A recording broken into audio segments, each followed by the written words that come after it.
So in this problem, we're told that a ball of mass m and initial horizontal velocity v0 starts at height h above some point P and falls downward until it hits the ground at point Q and bounces back upward again. In part A, we're asked what the initial angular momentum of the ball is, given that it is not spinning internally. So the only angular momentum is orbital angular momentum. So L0 is just going to be r cross P, which is going to be, of course, h m v0. And using the right-hand rule, we have r cross P points into the page. In part B, we're asked how the angular momentum is going to change as the ball falls down towards point Q, and the angular momentum L is going to increase. And the reason for that is that gravity is pulling the ball down at every single one of these points.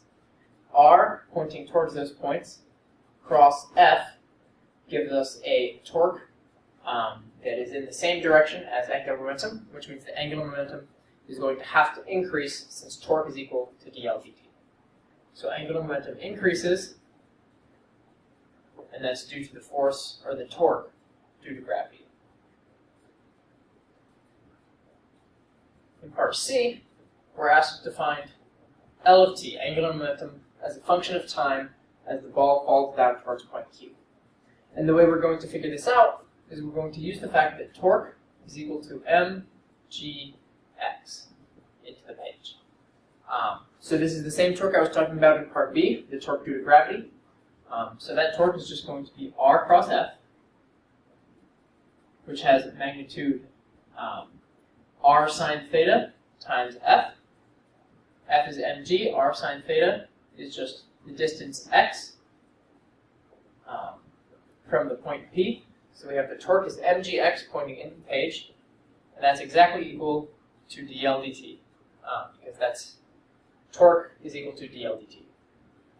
And so this allows us to take an integral. We can take the integral of dl dt from L0 to L at some time t, and that's going to be equal to the integral from 0 to t of mgx. But of course x, since the horizontal velocity of v0 is going to be constant, is just going to be v0 times t.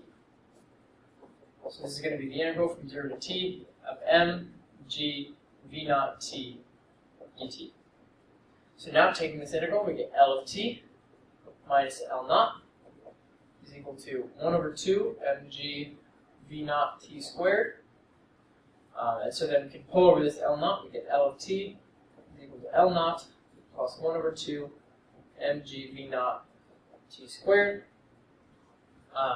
which remember that L0 is equal to hm v0, and so we get that L of t is equal to m v0 times h plus 1 over 2 g t squared.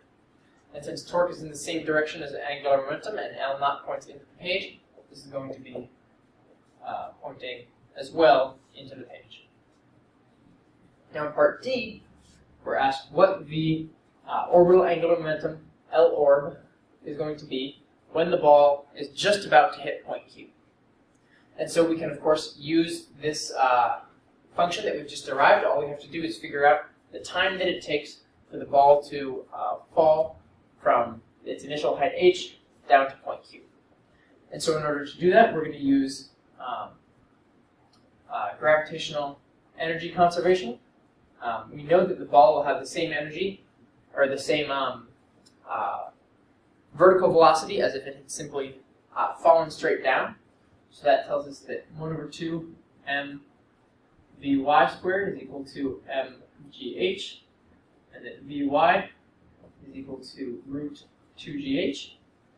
This tells us that the average velocity downwards, vy bar, is equal to root gh over 2, because it's simply half of the final vertical velocity since the acceleration is constant.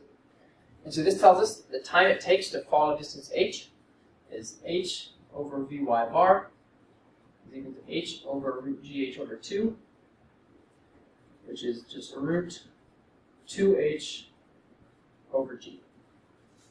So now we can plug this into our function L of t, and this tells us that L at point Q, or just about to hit point Q, is equal to m v naught h plus 1 over 2 g root 2h over g squared into the page.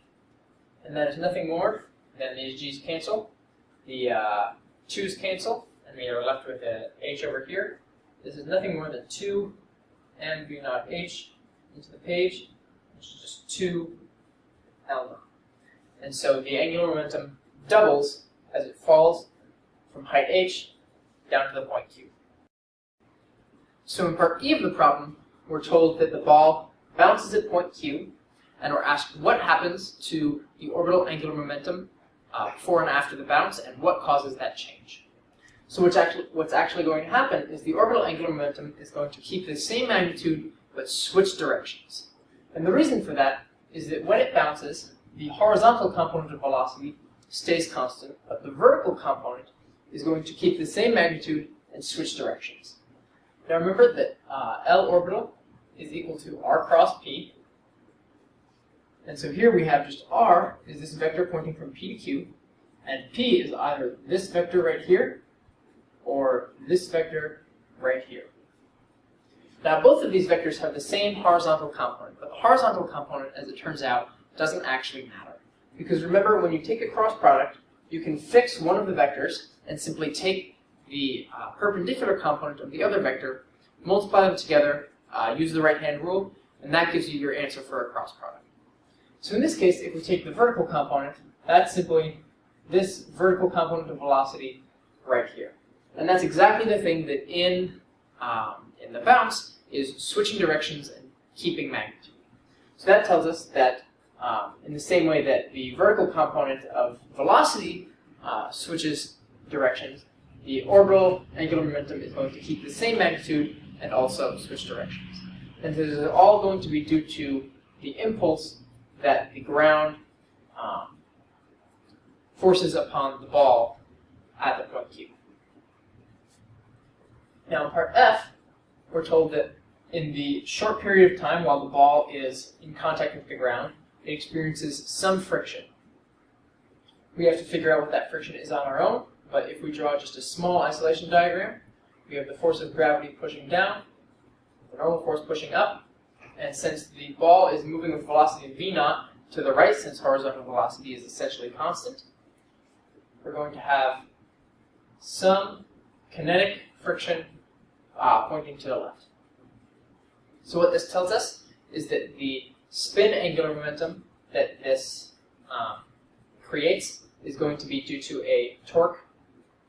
Well, all spin angular momentum is due to a torque about the center of mass, but the center of mass is right there. The force points off to the left at this distance r, and so the spin angular momentum is going to be pointing, using the right-hand rule, into the page.